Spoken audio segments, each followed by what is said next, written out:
മലൈക്കോട്ട് വാലിബൻ എന്ന ചിത്രം കണ്ടപ്പോൾ താൻ ഞെട്ടിത്തരിച്ചുപോയി എന്നാണ് നടൻ ജയറാം തൻ്റെ പ്രതികരണത്തിൽ പറയുന്നത്. പടത്തിൽ മോഹൻലാലിൻ്റെ അഭിനയം അസാധ്യമാണ്.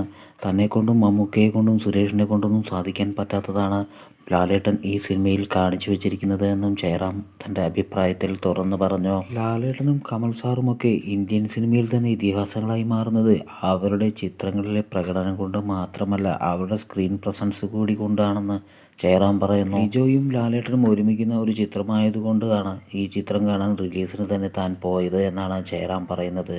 തിരക്ക് പിടിച്ച സിനിമാ ജീവിതത്തിനിടയിലും ലാലേട്ടൻ്റെ ഈ പ്രകടനം ആദ്യ ദിവസം തന്നെ കാണണമെന്ന് ഞാൻ വല്ലാതെ ആഗ്രഹിച്ചു. അതുകൊണ്ടാണ് ചിത്രത്തിന് വന്നത് എന്നും ജയറാം പറയുന്നു. ലാലേട്ടനെ പോലെ മെയ്വഴക്കമുള്ള നടന്മാർ ഇന്ത്യൻ സിനിമയിൽ കുറവാണ്. അതുകൊണ്ട് തന്നെയാണ് ഇപ്പോഴും അദ്ദേഹത്തിന് ചുറുചുറുക്കോടെ സ്ക്രീനിൽ പിടിച്ചു നിൽക്കാൻ കഴിയുന്നത് എന്നും ജയറാം പറയുന്നു. എന്തായാലും മലൈക്കോട്ട് വാലിബൻ എന്ന ചിത്രം വലിയ ഹിറ്റിലേക്കാണ് നീങ്ങുന്നത്. ലിജോ ജോസ് പെല്ലിശ്ശേരി മോഹൻലാൽ കൂട്ടുകെട്ടിൻ്റെ മലൈക്കോട്ടെ വാലിബൻ എന്ന ചിത്രം ഒറ്റ ദിവസം കൊണ്ട് തന്നെ കോടികളുടെ കളക്ഷനാണ് നേടിയിരിക്കുന്നത് എന്ന വാർത്തകളാണ് ഇപ്പോൾ പുറത്തു വരുന്നത്. ഒരു അമർ ചിത്രകഥ പോലെ രസകരമായ സംഭവങ്ങളാണ് ഈ ചിത്രത്തിൽ മുഴുനീളം ഉൾപ്പെടുത്തിയിട്ടുള്ളത്. എന്തായാലും മോഹൻലാലിൻ്റെ ഒരു വലിയ ഹിറ്റാണ് മലൈക്കോട്ടെ വാലിബൻ.